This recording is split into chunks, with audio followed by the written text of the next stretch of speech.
On écoute.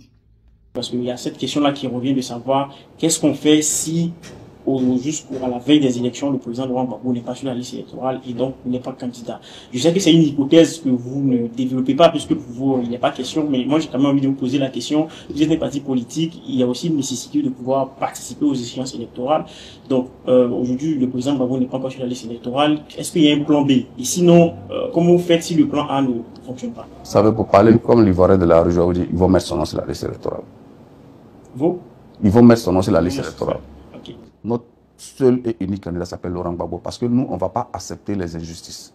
Parce que même si on choisit un autre candidat demain et que celui-là est condamné à 10 ans de prison, on fait quoi?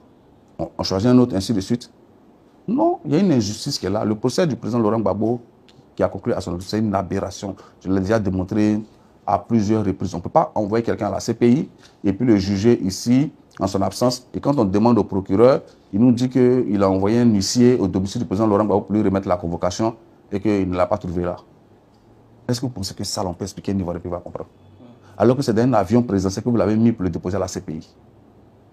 Et on le juge en Côte d'Ivoire ici, en son absence.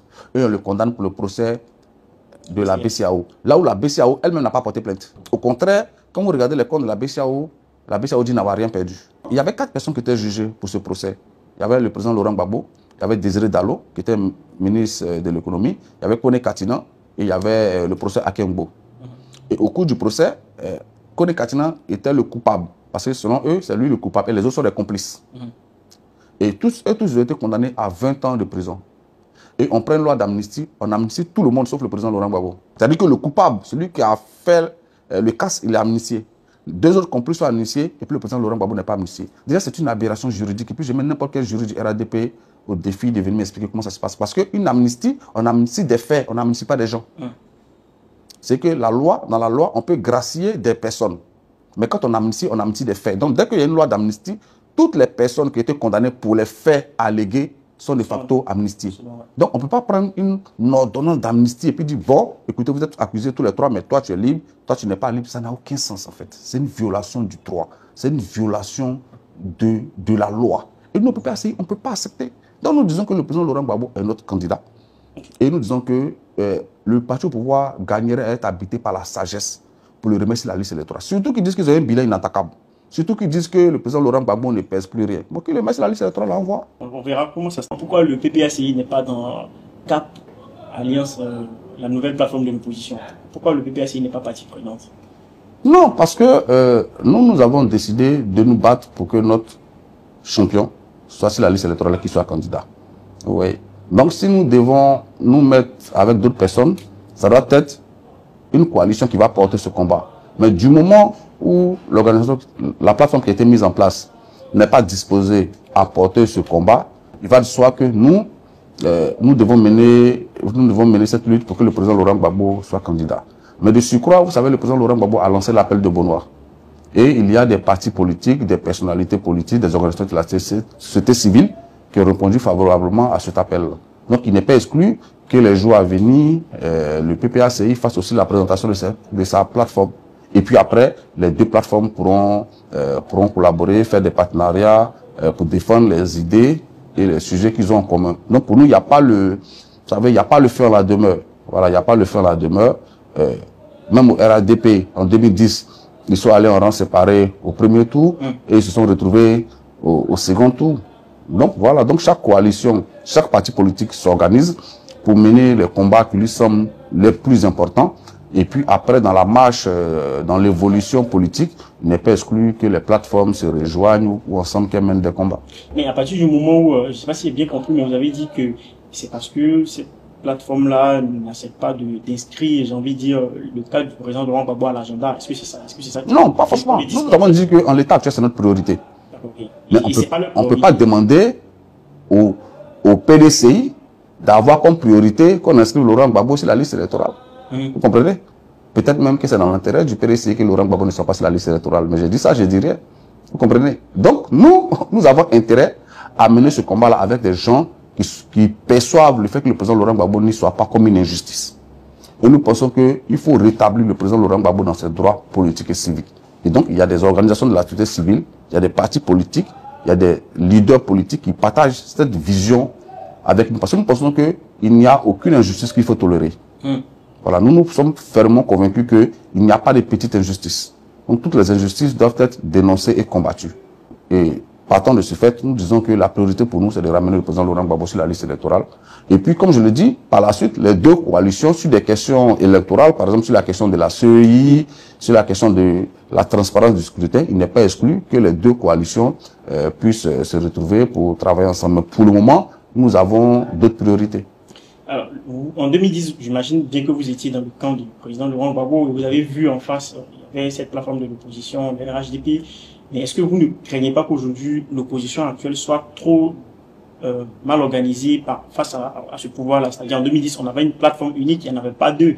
Donc là, vous êtes en train de me dire que le PPACI va soutenir une nouvelle coalition. Est-ce que vous n'avez pas peur que ça fragilise justement l'opposition face au pouvoir? Si vous pensez non, vous savez, l'opposition n'est pas fragilisée. Moi, je ne crois pas en l'union pour l'union. Il faut que ce soit ce qu'ils ont fait le RADP, c'était du aide-moi à détester en fait. Tous ces partis politiques étaient unis par la haine viscérale envers le président Laurent Gbagbo. La preuve, lorsqu'il n'a plus été dans le jeu politique, cette coalition elle a explosé. Donc, est-ce qu'on peut la prendre comme référentiel? Voilà. Certes, ils ont conquis le pouvoir, mais on sait dans les conditions dans lesquelles ils ont conquis le pouvoir. Et lorsqu'ils se sont retrouvés à jouir du pouvoir, rapidement, lors du partage du butin, elle a explosé en plusieurs. On a Solo Guillaume qui est aujourd'hui de son côté, on a le PDC qui en est ressorti, on a Nyamien Konan de part et d'autre. Donc, pour nous, ce type de coalition n'est pas une référence. C'est pas une référence. C'est pas celle-là que nous prenons comme modèle. Nous disons que on peut s'unir sur des thématiques. On peut s'unir sur des sujets qui nous tiennent à cœur et mener des actions collectives sur ces questions-là. Maintenant, après, il y a des alliances de gouvernement. Ça, c'est autre chose. Mais pour le moment, nous disons qu'il faut changer la commission électorale indépendante. Il faut un audit de la liste électorale.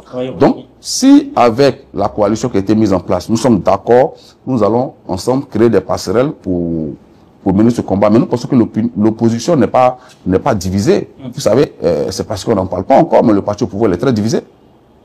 Non, le RHDP, voilà, j'étais voté, je suis fier, et d'autres me sont fâchés comme moi. Aujourd'hui, ce quartier-là, ça va pas, je suis content d'être ici. C'est le manque de moyens qui a fait que je suis ici aujourd'hui. Voilà. Là, je veux que tu écoutes ce que je te dis très bien. Si je suis dans ce quartier, ça va pas, je suis fier d'être ici. C'est pas un quartier où on doit vivre. Mais si on est ici, c'est le manque de moyens, c'est la misère. Voilà. Attends, maman, tendez-nous la main. Voilà, tout ce peuple-là, personne. Le quartier prend plus de 8000 populations. Aujourd'hui, là, on n'a pas de docteur. On est là. On t'a voté, là, on ne savait pas que c'était comme ça, tu allais nous récompenser. Voilà, c'est la misère, la solution de la misère que tu as envoyée chez nous. C'est pas la solution, hein. C'est la solution de la misère, de la pauvreté. Tu nous avais promis que nous tous, là, on va oublier la misère. Mais aujourd'hui, là, c'est plus que la misère. Et nous sommes découragés. À voter, voter c'est qu'elle nous a montré. Aujourd'hui, nous les Ivoiriens, on pleure. On pleure. Voici ça. Nos enfants vont plus à l'école. Nos enfants sont dans la rue. Ma fille. Aujourd'hui, ma fille est dans la rue. Je pleure. J'ai perdu tout. J'ai perdu tout ce qu'il fait. C'est mon propre. C'est fini pour nous. On doit recommencer notre vie. Vous venez d'écouter cette vidéo-là.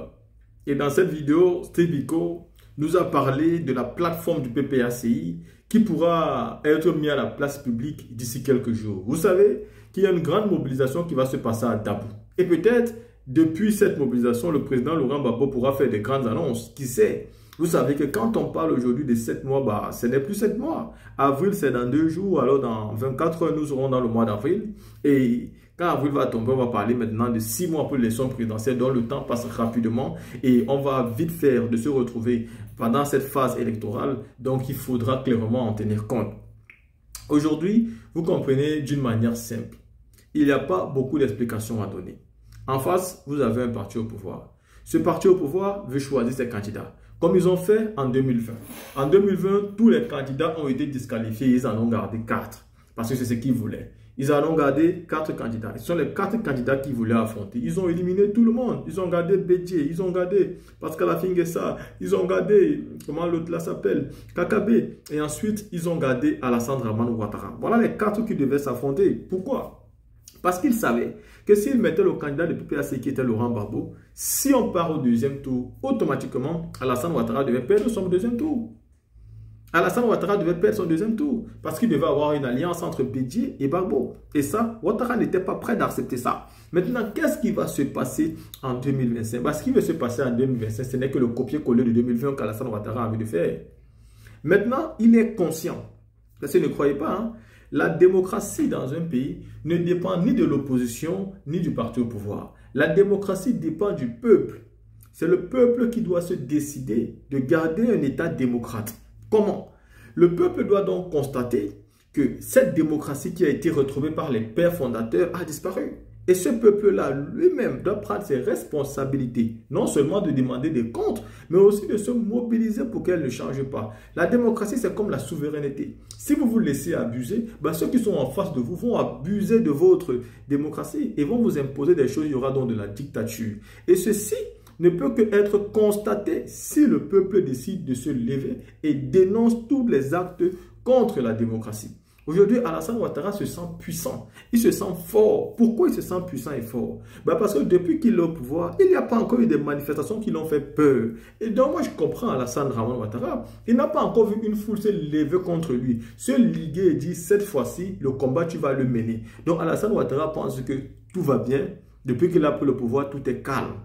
Ça veut dire qu'en 2025, si ce monsieur constate lui-même une marée bleue, des Ivoiriens dans toute la Côte d'Ivoire qui sont sortis, parce que ce que les gens ne disent pas assez, c'est que quand on parle de Djoula, là, il y a beaucoup de Djoula qui aiment le président Laurent Gbagbo et qui ont la même conviction que lui. On ne parle pas de l'amour simplement de la personne, mais de ses idéaux qui ont suivi le combat à la CPI. D'ailleurs, tous les témoins qu'on envoyait, quand on envoyait des témoins à la CPI, mais pour la plupart, c'était aussi des musulmans. Mais ces musulmans, quand ils arrivaient là-bas, au lieu de donner des témoignages pour condamner le président Laurent Gbagbo, eux, ils ont plutôt disculpé le monsieur par des témoignages qu'il donnait. Et à la fin des témoignages, d'aucuns demandaient à le saluer, d'aucuns demandaient à le prendre dans des bras, d'aucuns demandaient des accolades, au point où même les juges se demandaient quel est ce témoin contre l'accusé, qui veut l'embrasser, qui veut le saluer. Ça veut dire que ce témoin-là, lui-même, là, il n'est pas trop convaincu par ce qu'il dit. Donc, soyez-en sûrs.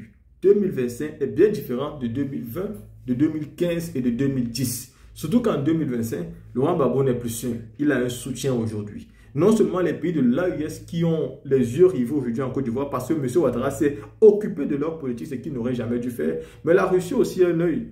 Parce qu'Alassane Ouattara s'est permis de les menacer et de dire que Poutine n'était rien. Donc il sait qu'Alassane Ouattara vivra ça d'une manière, mais vraiment des plus extrêmes.